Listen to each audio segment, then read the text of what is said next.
Então tá, boa noite meus irmãos, vou dar seguimento naquele nosso estudo. Hoje então a gente vai falar sobre a criação segundo a Bíblia, a origem do mal e qual o plano estabelecido por Deus, pelas hostes divinas, para que esse mal não se alastrasse eternamente em nossas vidas, né? E que a gente pudesse ter um meio de nós nos transformarmos, renovarmos nosso pensamento e nosso coração para, como havia comentado lá no primeiro vídeo, estarmos em, em acordo com as leis divinas. Então, para iniciar esse estudo, vou abrir no livro de Jó, capítulo 12, dos 7, versículos do 7 ao 9. Capítulo 12, versículos do 7 ao 9, que diz assim: Mas pergunta agora às alimárias, e a cada uma delas te ensinará. Pergunta às aves do céu, e elas te farão saber. Ou fala com a terra, e ela te instruirá. Até mesmo os peixes do mar te contarão. Qual dentre todos estes não sabe que é a mão do Senhor que fez todas essas coisas?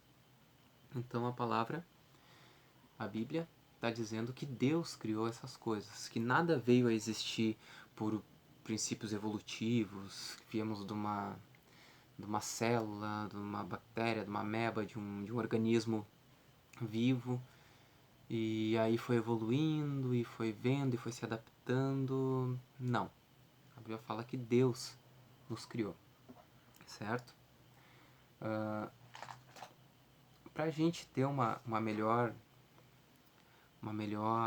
compreensão das coisas, eu até vou ler um texto aqui que é bem simples, para a gente poder dar seguimento a esse assunto. Diz assim, ó: Tudo que existe na natureza expressa ordem, beleza, exatidão, adaptação e pressupõe um planejamento inteligente. Observe as maravilhas naturais, o colorido, o perfume das flores, os pássaros, a teia de aranha, o brilho dos astros, a organização da colmeia, o funcionamento do corpo humano, entre outros magníficos fenômenos. Poderia tudo isso ter surgido por mero acaso? Um estudioso do passado afirma a seguinte frase: Este relógio não poderia funcionar sem um relojoeiro. E então é dessa verdade que a Bíblia fala, que por trás de tudo, de toda essa sincronia, de todos os acontecimentos, está Deus, né? A gente, quando abre em Gênesis ali, a gente vê que já existia uma matéria onde hoje é o planeta Terra.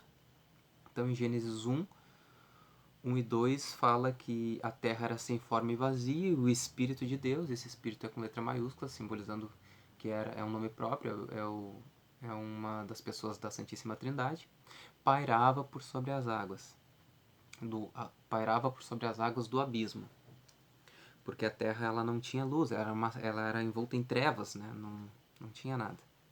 Então, Deus quis criar um lar para a sua futura criação. E algumas pessoas dizem que Deus ele foi criando assim que cada dia que a Bíblia fala simboliza um período, uma era, um período gigante de tempo. Mas, como eu havia comentado lá no primeiro estudo, a gente tem que levar em consideração que a Bíblia vem dos idiomas hebraico, aramaico e grego. Em hebraico, a expressão, a palavra usada para determinar os dias que Deus estabeleceu para criar as coisas, ela é composta de 3 letras, Y ou M, formando Ion. Ion. Então, essa expressão Ion, Y ou M, significa o dia literal de 24 horas. Não é tempos, não é períodos, não é isso. É simples. É um período de 24 horas. Ah, mas Deus não poderia ter criado tudo em um segundo? Poderia. Deus poderia qualquer coisa. Mas ele fez isso para nos dar o exemplo, para que a gente perceba que cada coisa tem o seu tempo e o seu devido lugar. E tudo tem um porquê de existir e de estar. Né? Quando a gente vai lendo Gênesis ali, a gente percebe, a gente vai vendo como Deus ele separou as coisas, né? Então, no princípio criou Deus os céus e a terra, como eu disse, né? O Espírito de Deus parava por sobre as águas, e todas as coisas foram feitas por intermédio de quem? Até o sexto dia, quem criou, Quem manifestou o poder de criação foi a pessoa de Jesus na Trindade, o Filho. E isso está lá em João, capítulo 1, versículos de 1 a 3, né? Porque no princípio era o Verbo, e o Verbo estava com Deus, e o Verbo era Deus, né? E todas as coisas foram feitas por intermédio dele, e sem ele nada do que foi feito se fez. Ponto. Todas as coisas foram feitas por intermédio dele, e sem ele nada do que foi feito se fez, porque ele é o Verbo. E por isso que o Verbo ali em João, o quarto evangelho, evangelho de João, capítulo 1, versículos do 1 ao 3, põe verbo com letra maiúscula. Também está em concordância lá com João 8,32, que diz: e conhecereis a verdade, e a verdade vos libertará. Pai, santifica-os na verdade, pois a tua palavra é a verdade, ou seja, o teu verbo é a verdade. E o teu verbo quem é? O verbo é Jesus, o verbo é a ação da criação. Então, só para a gente compreender o que o Gênesis fala sobre os dias ali da criação. Então, no primeiro dia, que está em Gênesis, tudo está em Gênesis capítulo 1, eu só vou dizer daí os versículos. Versículo de 3 a 5 diz que no primeiro dia Deus criou a luz e separou a luz das trevas. No segundo dia, dos versículos 6 a 8, diz que no segundo dia Deus criou o firmamento, o céu, estabeleceu o nosso domo, né, a nossa atmosfera, e separou as águas.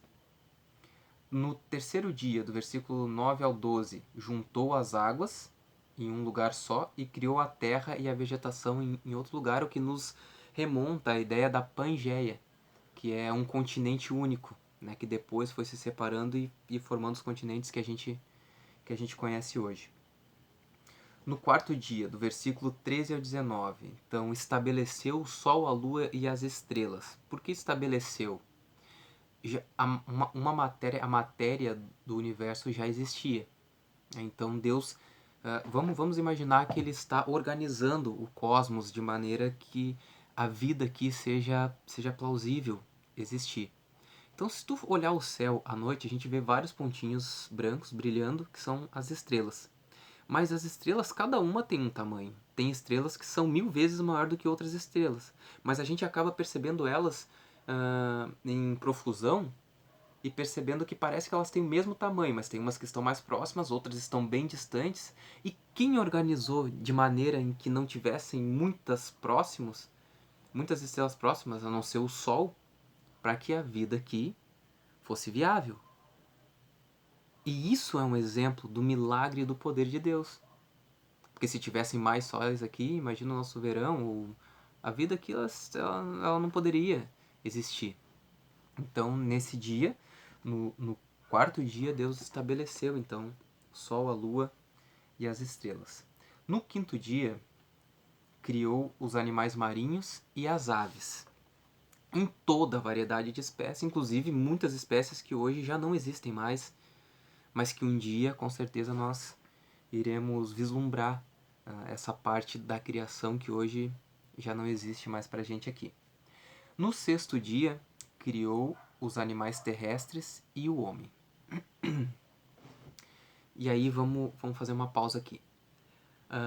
Diferentemente dos outros dias da criação, em que Deus fez com que tudo viesse à forma, à vida, através da palavra, né? Ele foi manifestando a palavra e manifestando o seu poder e estabelecendo a vida e as coisas, né? Em toda a sua diversidade aqui nesse planeta.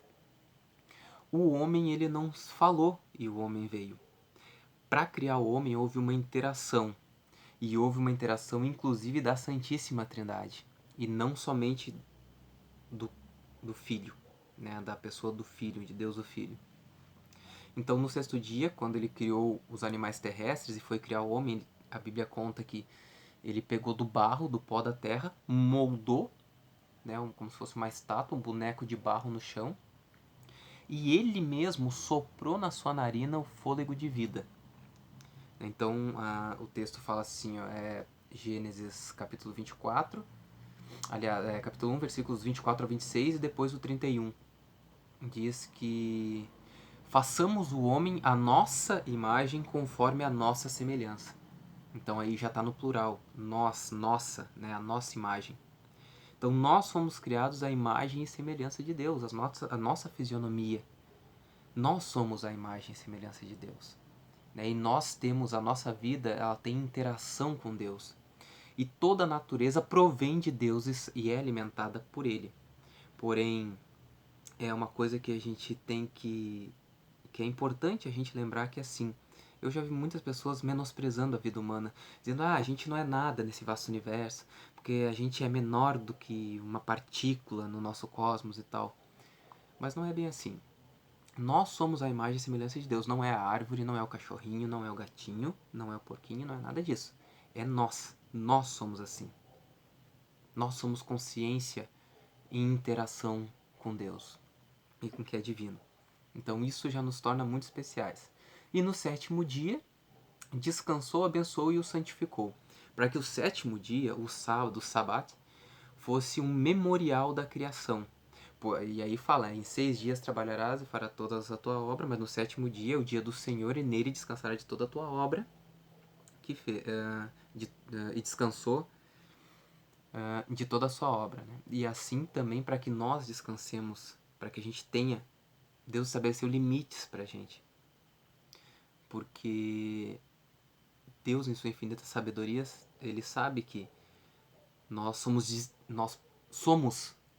temos a tendência ao destempero, né? Ao excesso. Então, para que não houvesse excessos, mesmo no mundo perfeito, Deus estabeleceu, assim, trabalha, faz a tua obra, mas lembra que tu precisa ter um momento para ti, para tua família, para contemplação, para adoração às coisas lá do alto. Então, por isso foi estabelecido o sábado. E muitas pessoas com julgamento errôneo e sem conhecimento de causa, você tem que saber para você falar. E quem sabe não fala, tá? Chamam alguns grupos, alguns movimentos de sabatistas, isso e aquilo, mas vai estudar a palavra. Eles estão alicerçando a fé deles neste livro aqui, a Bíblia. Vai lá, buscar, vai entender o porquê que eles creem nisso. Mas lembrando também que não foi o homem criado por causa do sábado, mas o sábado por causa do homem.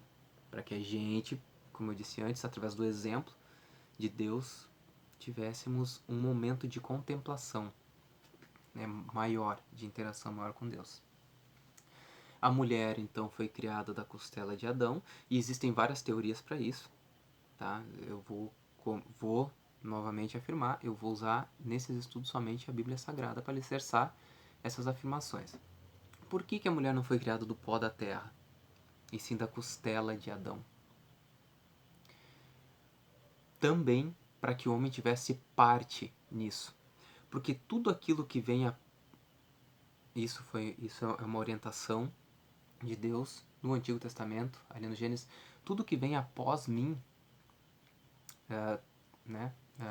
tudo que vem depois de mim, eu estabeleço autoridade.